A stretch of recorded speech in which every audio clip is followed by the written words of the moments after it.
My daughter's voice was small when she said it, too small for a child who'd just earned an A on her science project. She said I needed to apologize, she whispered, for being smarter than her son. Then she pulled back her sleeve. The bruise bloomed purple across her arm, shaped by fingers that had no right to touch her. My breath didn't hitch. My hands didn't shake. I simply said, "Where is she?" Because something inside me, something I'd kept quiet for far too long, finally stood up. When I first met my sister-in-law, she hid her claws in politeness. Compliments coated in sugar. Hugs that lingered just long enough to camouflage the envy pulsing beneath her skin. She was struggling then. Single mom, no job, no savings. My husband's family begged us to help, so we did. We opened our home, gave her a room, asked for only a small contribution toward utilities, nothing more. She promised to get back on her feet. She never did. Instead, she treated our home like a long-term vacation.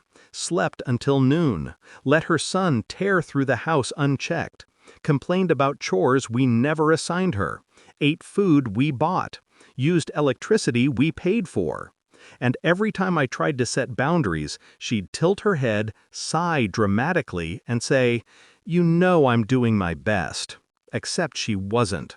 I saw the receipts, the hidden online shopping, the late-night food deliveries, the 0 job applications.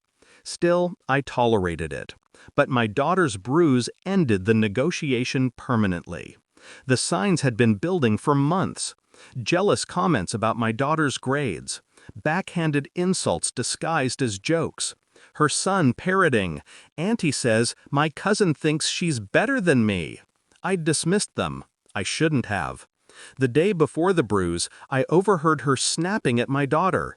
"Don't brag. No one likes a show-off."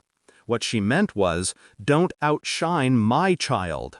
My daughter, gentle, quiet, brilliant, shrunk herself to avoid conflict, and I let it happen. That mistake ended the moment I saw the mark on her arm. I found my sister-in-law in the kitchen, scrolling on her phone, utterly unbothered by the chaos she'd created. "She shouldn't make my son feel stupid," she said flatly when I confronted her. "Kids need consequences." I stared at her, at the woman living in my home, eating my food, bathing in my hot water, the woman who had contributed nothing and taken everything, and now laid hands on my child because jealousy swallowed her whole. "You think you get to discipline my daughter?" I asked. She shrugged. "Someone has to teach her humility." "My daughter doesn't need humility," I said. "She needs safety." Then I took out my phone. "You're evicted." She blinked like I'd spoken another language. "You can't do that." "I can," I said, "and I already filed the notice." Her face cracked. "You wouldn't?" I did. I had prepared for this long before she ever showed her true nature. Months of her freeloading taught me how to be strategic. I gathered evidence, screenshots of her messages mocking my daughter, photos of broken items her son damaged, receipts of utilities paid by me, her refusal to contribute even $1. And now, a bruise, a line crossed so violently it closed every door behind her. I'd contacted an attorney the moment I saw a pattern.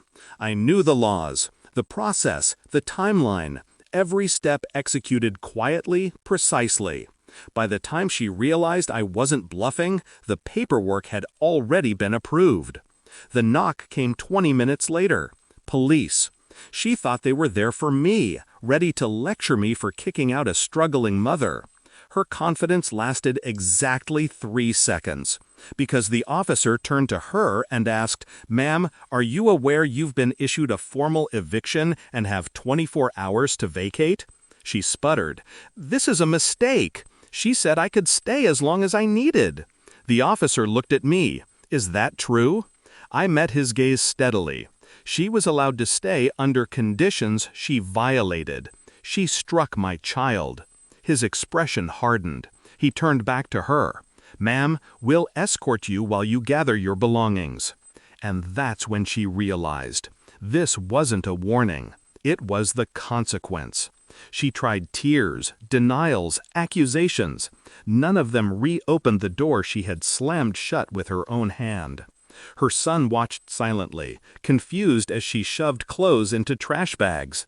She snapped at him to hurry, but the boy kept looking at my daughter, at her swollen eyes, at the bruise, at the truth she couldn't hide.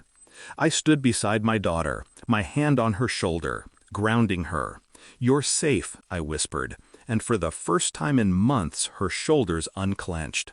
When the car pulled away, my sister-in-law still shouting about fairness, I didn't feel triumph. I felt clarity. Protecting my daughter wasn't revenge. It was responsibility. It was love sharpened into action.